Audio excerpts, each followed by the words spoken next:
Mark, I don't think at the beginning of the show that you read the doctor's credentials off. I wish you would, because it means a lot, and it means a lot to me to hear them. Absolutely, and I will do that right now since I'm about to launch into reading this excellent article.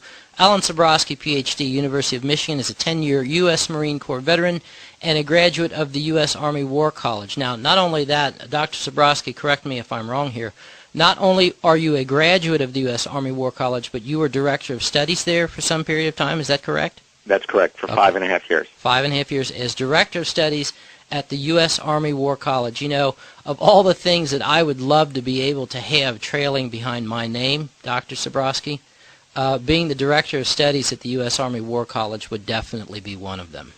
Thank you very much. I appreciate that. When we look at the two wars that the United States finds herself in, and on the cusp of at least two others, and all of this for the benefit of a certain foreign a country sitting on the eastern shores of the Mediterranean Sea, they have been wildly successful at bringing all of this about, and I think one of the main components of this is the fact that very few people really understand the nature of the problem. And I think that your article here basically lays out the problem, which is that when you have people who try to make this claim that they are loyal to America and at the same time loyal to a foreign government, it is a lie. It is, and it's more than that, Mark. What we need to stand up and say is not only did they attack the USS Liberty, they did 9/11. Mm-hmm. They did it. I have had long conversations over the past 2 weeks with contacts at the Army War College, at its headquarters Marine Corps, and I've made it absolutely clear in both cases that it is 100% certain that 9/11 was a Mossad operation. Mm-hmm. Period. Mm-hmm. Phil, I don't denigrate what happened to USS Liberty in the slightest. You understand that. But for most Americans, what happened to the USS Liberty or in Vietnam was history. Mm-hmm. This is history. They can be concerned about it, but they're not going to get mad about it. Right. 9/11 has led directly to 60,000 Americans dead and wounded. God knows how many hundreds of thousands of people in other countries that we've killed or wounded or made homeless. Mm-hmm. And it's an ongoing sore. It's not your sore from the USS Liberty. It's not my sore from Vietnam. Both of us have those. Both of us care about it. But this is this is an open wound. And what Americans need to understand is they did it. Mm-hmm. They did it. And if they do understand that, Israel's going to disappear. Israel will flat-ass disappear from this earth. If I sent a film to one of my colleagues, and it basically had Americans grieving over their dead coming back. Mm-hmm. And I showed one of them. It was a woman just wrenched by grief, over her dead soldier. Mm-hmm. And I said, if Americans ever know that Israel did this, they're going to scrub them off the earth, and they're not going to give a rat's ass, forgive my language, what the cost is. They are not going to care. They will do it. Alan, they should. Alan, your article and your heart and your testimony and what you believe in is heart-wrenching to me. It is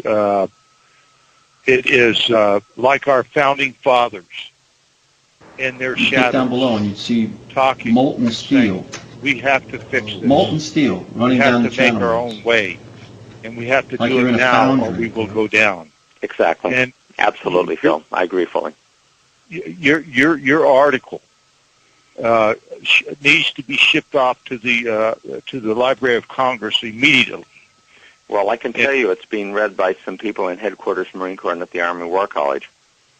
I sent it off to them this past week, and I've had some long discussions with people up there, and there are some really, really unhappy people. What are they saying? If you can talk about that, Dr. Sabrosky, what I'm curious. because- Astonishment.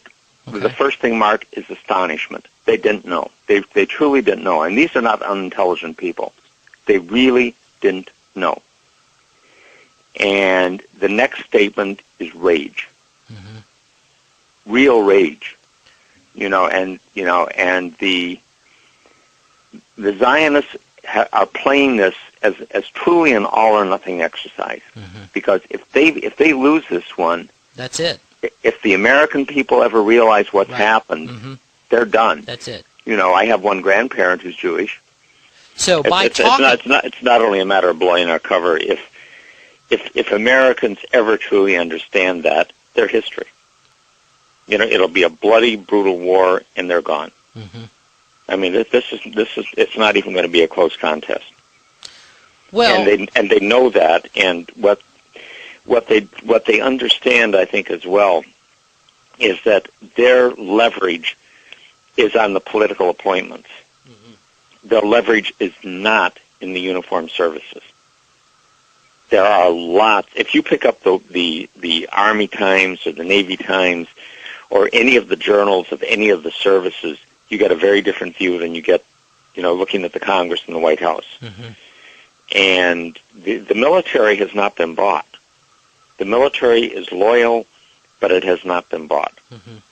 And if it ever understands this, really, really deeply understands this, and this is what I got when I put some of these things to the Army War College and to Headquarters Marine Corps, and I mentioned to a contact at Headquarters Marine Corps, I said, they did 9/11. Mm-hmm. And it was, you don't mean it. I said, absolutely. And if they ever understand that, these people are history.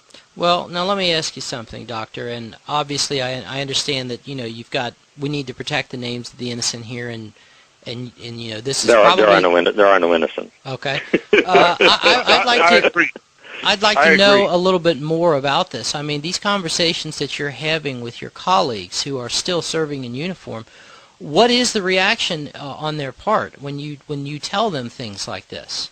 First, a disbelief, and what I show them immediately afterwards is an interview with a Danish demolitions expert mm-hmm. named Danny Jawenko, mm-hmm. and it shows the third building at the World Trade Center going down, mm-hmm. WTC-7. Right. And they look at that, and I said, now you understand that if one of the buildings was wired for demolition, all of them were wired for demolition. Right. And that's it. Mm-hmm. That's the tipping point. Mm-hmm. I mean, getting into arguments about who was flying what and where they were and whether there was nanothermite, those things are true, but they're incidental. Right. The thing that's necessary is to tell people 3 buildings went down, the third was not hit by a plane, it was wired for controlled demolition, therefore all of them were wired for mm-hmm. controlled demolition, and at that point the reaction is rage. First disbelief and then rage. Well, I got to tell you, that I find to be very encouraging because, based upon the cursory conversations I have with some military people, and I have to be real careful about what I say because you just don't know what you're walking into when you start a discussion of this type with one of them.